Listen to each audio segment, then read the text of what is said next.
This is Diane Mourglia-Swerdlow. Welcome to another edition of Cooking with Janet. I always have something interesting to show you, and I hope today you will find this interesting as well, because here in Michigan, of course, we are in the middle of winter, or whatever our winter is, such as it is these days. We haven't had a lot of snow, but it's been cold. And on cold days, there are certain foods that I like to eat. Plus, in the winter time, because I try and eat from our local growers, there I cannot get as much organic food as I can in the summer, or as big a variety, let's say. So one of the foods that I'm going to talk to you about today is cauliflower. I've got a head sitting here on my cutting board. I actually get this from Cindy, my grower, during the winter. I don't know if this comes from outside or her greenhouse. I didn't really ask her because I'm just so happy to have it. I really don't care where she gets it from. But interestingly enough, you'll notice that cauliflower is shaped like a brain. And I read that cauliflower is actually a good brain food, which that makes sense, I guess. I've also heard that about other foods that look like brains, that you take a look at what it looks like and what's going on in your head or in your body, and sometimes that's how they tell you what certain food is good for as far as the body, blah, blah, blah. Anyway, so cauliflower you may not think is a real exciting vegetable. Interestingly enough, I get hungry for cauliflower, and I cannot exactly tell you why, but I do. And I use a lot of cauliflower. I've shown you how that I put it into my lasagna mix, and how I put it into the same mix except with different seasoning that I've done with the Mexican spices. And I also put it in soup. It gives a very nice texture. I've heard of a lot of other things I'm going to be trying and I will tell you about. But for now, I'm just going to show you what I like to do. So I'm going to show you, or remind you again, about my hydrogen peroxide bath. I had somebody write to me in and say, well, why do you use a hydrogen peroxide bath? So I'm just going to remind you, because I did talk about this when I started up my podcast, that I do use food grade 35% hydrogen peroxide in a couple gallons of water, and I leave it sit by my sink, and that's what I put my vegetables in, because we don't know who's been touching it, we don't know where it comes from. If it's sitting in a warehouse, it could be full of mold and bacteria. There are a lot of things that could be happening, so therefore I like to soak it and get it off, so my system isn't overwhelmed with those kind of things when I'm actually eating it. So after it goes through my water bath, of course, it comes to my cutting board. I'm going to show you what I do with the cauliflower to make it easy. I just turn it like this and pull this back and cut around the core.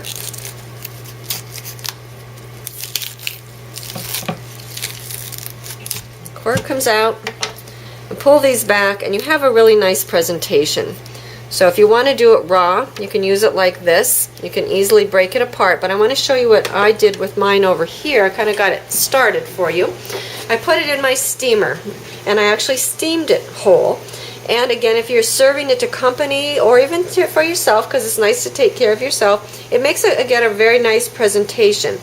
You know when it's done when your knife easily goes in and out of it. So it's very easy compared to when it's raw. It's a little bit tougher. So you can tell when it's done. You can serve it just like this. You can put it on a plate. You can put some cheese over it, which makes it very nice. You can chop it up with a little bit of onion or garlic. Again, what you can find this time of year. Sometimes I like to mix it in with cabbage, or I will do a head of broccoli as well. So a lot of things you can do to mix and match. Even some frozen peas this time of year is really nice. And what I do with my frozen peas is I don't cook them. This is hot, and the peas, to keep them a little bit more fresh and a little bit more nutrition in them, I just put them in frozen, and the heat from your vegetables will melt it down and make really nice fresh peas in there. They're almost like gently steamed. So you can do that. So this has been steaming for probably about 20 to 25 minutes. And as I said, the first way I'm going to tell you about is you just put it in your bowl, as I said, with your cheese and or some butter, onions, garlic. Add a couple other vegetables, which is nice.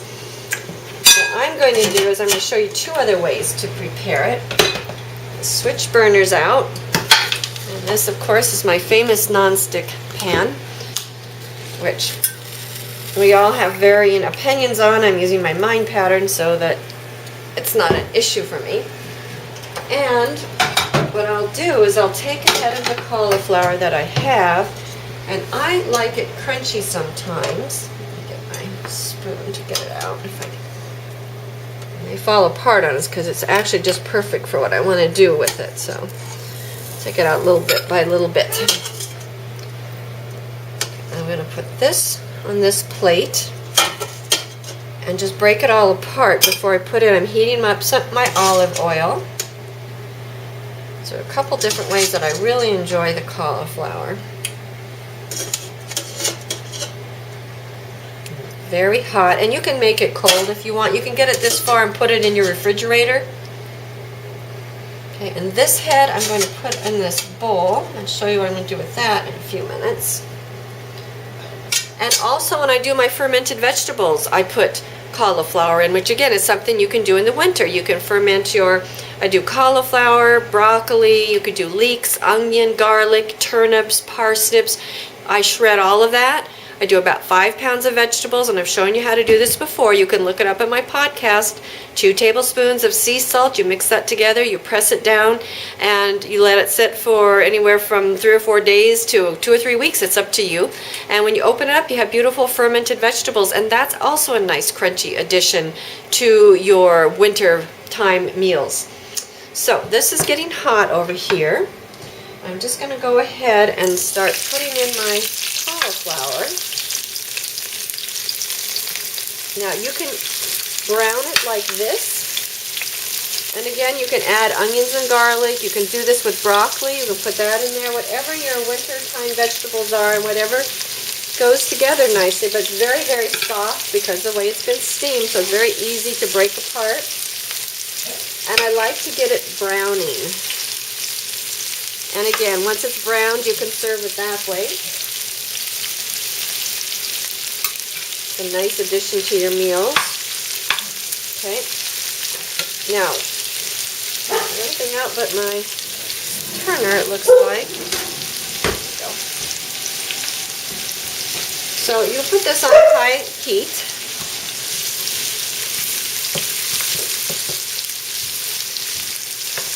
And I like to get it browning. Okay, I've got had this browning now on high, so you can see when I turn it, it's starting to get a little bit brown on this side, which is a nice way to serve it. As I said, it's just basically, it's browned, and it's with olive oil, a little salt and pepper, and again, onion, garlic, you're good to go. What I like to do, because I like things a little crunchy, is I take my breadcrumbs, and again, these are gluten-free. I've shown you these before. Jillian's, these happen to be the Italian breadcrumbs. You can get plain. And I just take a tablespoon or 2, and I just lightly dust them. And then I turn it over, and you may need to add some oil because your crumbs will soak up the oil. And it gives it a nice crunch. And if you like deep fried foods, and me with kind of a lot of southern heritage, where we have a lot of fried foods, I like fried foods. So, and I like that crunch that I get from fried foods. So you can add just a little bit more oil. And again, use your own discretion. There is no right or wrong when you cook. And that's one thing I want to really impart, because it has to do with life. You know, people want to judge themselves for right or wrong. And it's who you are. It's what you are. It's how you're put together. So don't judge yourself for that. Take a look, decide what you like, what you don't like, add more what you like, take away what you don't. Your recipe. Just like when I'm cooking, this is a recipe, and it's very general. It's not specific to you. It's in general. So also work on yourself that way. And I keep it on high because I want to be sure and get the nice browning effect in. But it really does nice things. And after I flip it, and even though this side is brown, I'm going to put a little bit more of the crumbs on. As you can see, I don't use a lot. It looks like a lot, but you can see I didn't start much with my container to start with, and it does not take much, and it gives it the crunch. And sometimes, especially in this day and age, they want you to give up all flavor, and they want you to give up everything that makes your life enjoyable, and I don't believe in any of that. Whatever you enjoy, as long as it's not hurting somebody else, and hopefully not hurting yourself, then do it. Go for it. You know, do what makes you happy. You have to determine that. Don't let other people determine that for you. So anyway, this is basically what it looks like when it's done, and it's very, very good. It's crispy. It's crunchy. You can also serve this. I had show you how to make my dill sauce. That's also excellent on it. I showed you how to do my ghost sauce. Both of those are easy. I keep those in my refrigerator all the time. So this is a really fun, delicious way to serve cauliflower, if you need a little bit of color to it, you can add a little red pepper, you can add a little roasted red pepper to it. Pimento, you know, you can make it colorful. You can sprinkle across some basil or oregano. Use your imagination. And when your food looks palatable, that's what sets your digestion in motion, and then your stomach can actually utilize what you're putting in there versus just thinking, well, you're force feeding yourself.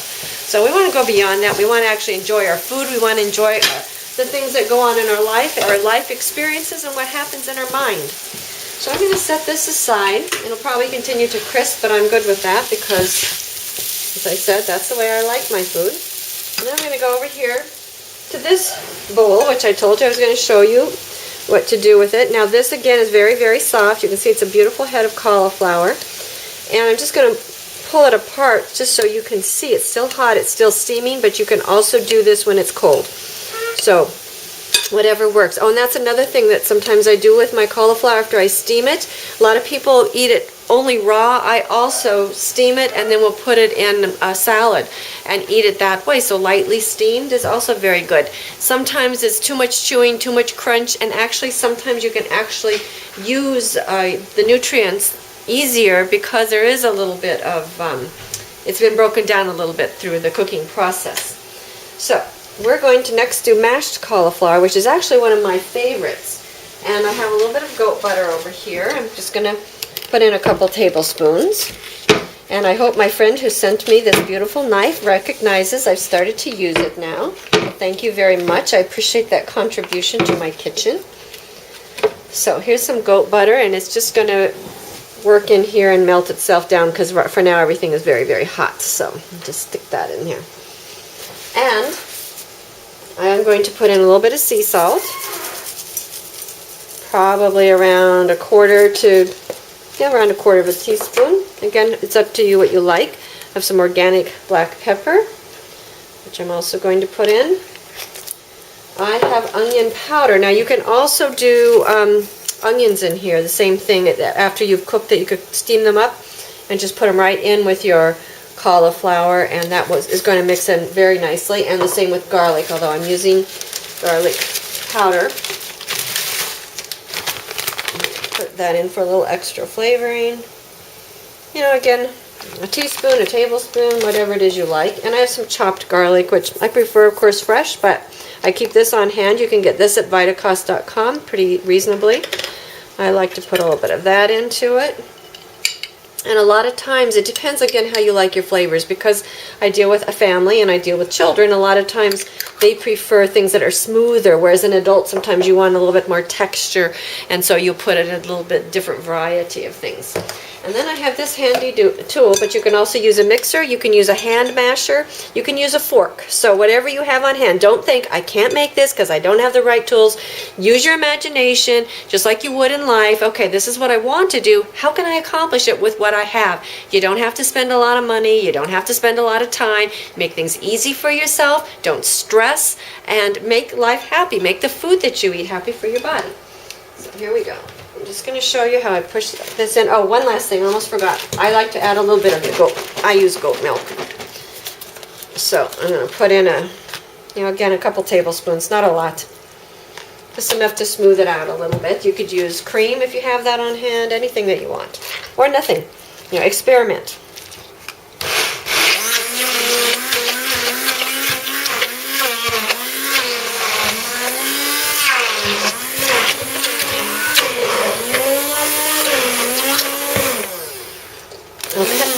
Okay, you can see how nicely that this mashes up in here.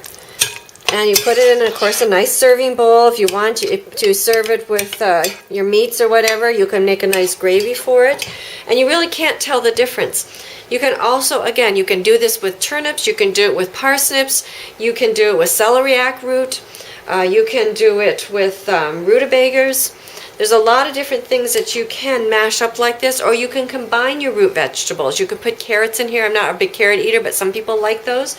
You can put that in there. You can do this with sweet potatoes. You can blend things together. This happens to be extremely low carb. For me, I actually like this better than mashed potatoes, because for me mashed potatoes are a little bit, they're heavier food for me, from what my body likes. So I really like the mashed cauliflower. It's light if you're not feeling well. It's good for your intestinal system.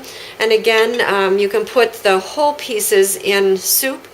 But of course, this, you can put soup over this. You can put it actually in your bowl. So shepherd's pie, if you've made that, and maybe one of these days I'll show you how to do that. But it's a layering that usually takes mashed potatoes on top. But it's a great substitute, and it's thick. It's not runny. You can, as I said, you can leave the milk out if you want it even thicker. I put the butter in so that you have some fat in there, which gives it a good flavor, the salt and pepper. And again, you can add any seasonings to it that you like, but it really is a very easy and a really wonderful dish.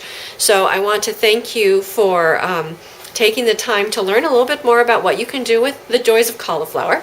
And I also want to invite you to our webinars. Our one that's coming up next week is your swollen colon. We're going to be talking about releasing, holding on to the past, what you can do about your body, how your colon affects your entire health body, as well as your mind, and how that affects your whole system as well. So it's going to be an excellent, excellent healing seminar, your swollen colon webinar actually, which is a lot of fun to be able to connect with people all over the world. And no matter where you are, we can actually see you and converse with you. That's amazing. And from what I know, we of course have our April seminar where you can actually come in person, which is even better, but the webinar is really the next best thing. And of course, our April seminar will have to do with health and healing. We always have something new and interesting to tell you. This seminar is no different. It's going to be posted up on the website very soon. It is called Death, Disease, Detox, and Determination. So we have something in there that you can most definitely relate to. So again, I want to thank you so much for joining me, Janet Diane Mourglia-Swerdlow, expansions.com. My cooking podcast, please visit the website. Please sign up for your swollen colon, our next upcoming webinar, and get your membership, because that is helping us to give back more to you. And of course, April is coming up. There's so many things going on. There's something for everybody. We are here to help you help yourself. Thank you, and I'll talk to you again soon. Bye-bye.